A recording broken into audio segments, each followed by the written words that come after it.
This program contains true stories of rescues. All of the 911 calls you will hear are real. Whenever possible, the actual people involved have helped us reconstruct the events as they happened.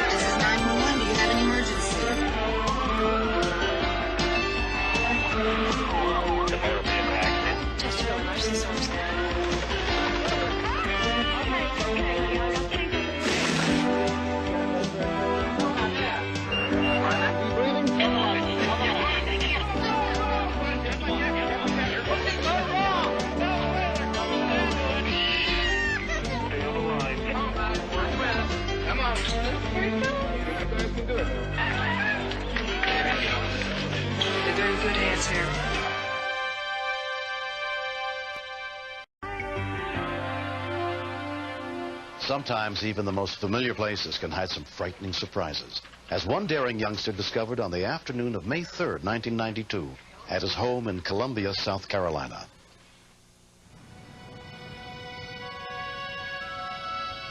As a mother, I've always been concerned about standard accidents like running with a sharp object or leaping off a swing and breaking an arm.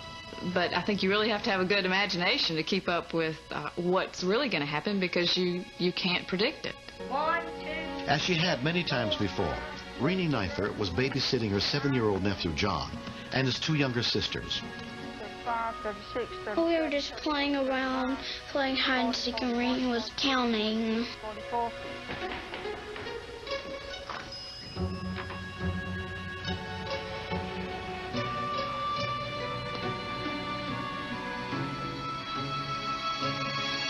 $58, $59, $60, $61, $62.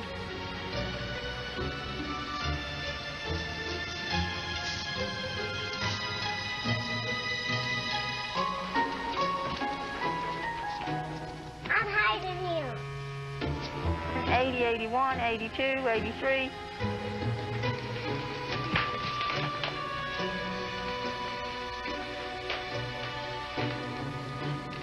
I decided I could just hide in that little cabinet where all the laundry goes.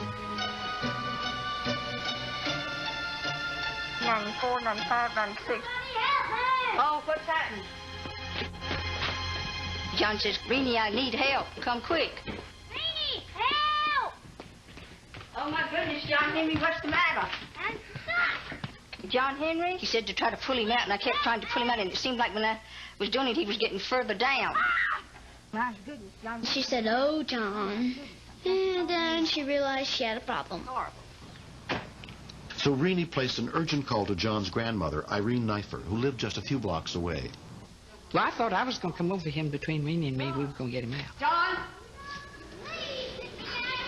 Well, I'm going to try, darling. How'd you do it?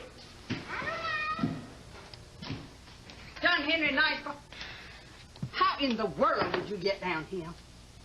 I don't know. Renee, how about getting those... Renee and Katie went and got me a saw and a hammer and a screwdriver. I'm going to saw a little bit, okay? When I attempted to saw, the vibration of it hurt him. Oh, does that hurt your head, darling? Yes. Oh, Lord of mercy. I'm sorry, darling.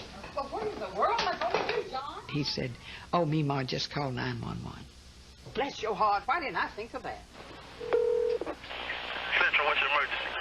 I got a beauty, darling. What's wrong, ma'am? My grandson, they just called me to come over here. They went hide and seek, and he got in the laundry chute, and he's caught in it. We on the way. Thank you, dear. Attention, Engine 9, Rescue 1, Battalion 1.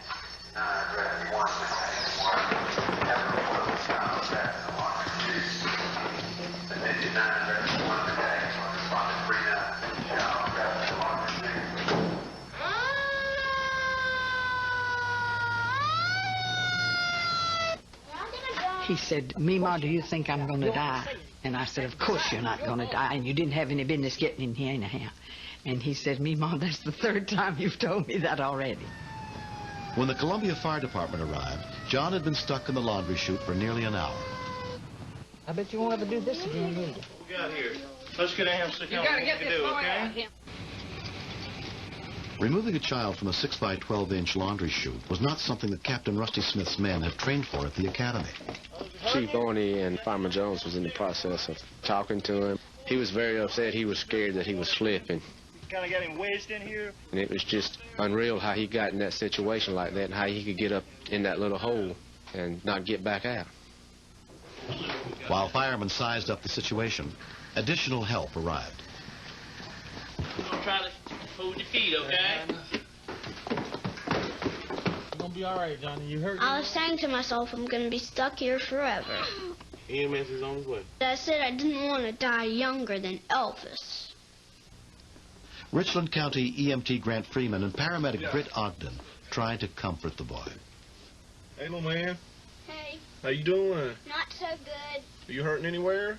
He was calm, but in the same sense, he was scared. Basically, our main concern was his airway and respirations.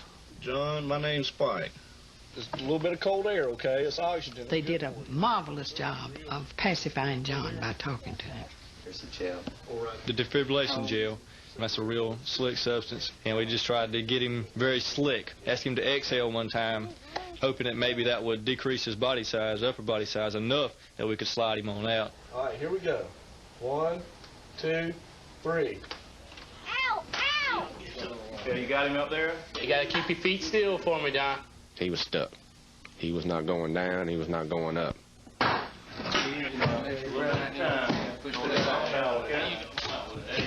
Pull it on out. Hold on to your hands a little bit, okay? All right, you got to hold your feet still for me, John. Hold your feet still. Okay, a couple of you pull out. There you go. Easy now. He would cry every now and then. Mainly what scared him a lot is when he heard us start tearing out stuff, it kind of upset him. We're going to go downstairs and grab him as soon as they pull him out. All right, got him. Okay, John, buddy. You're doing good. Ow! Ow! It took a good while to get him out. Let's go ahead and let's try to take it. With a small child and that potential for injury, you have to take a lot of time and be real careful. I got it. Watch your feet. John, they got you, honey. Okay, here he comes. After 2 hours in the laundry chute, John was finally free. His color wasn't the best in the world. I think he was scared more than anything else. That's just fine. Bring him down. Didn't want to take any chances, even though he said he wasn't hurting anywhere. I said all I thought I needed was Tylenol and go to bed. He was kind of afraid that he was going to get in trouble. And I assured him, that your parents are going to just be glad to see that you're okay, that you're not hurt. Then they rode me off in this noisy ambulance. Going like, blah, blah, blah. Real noisy.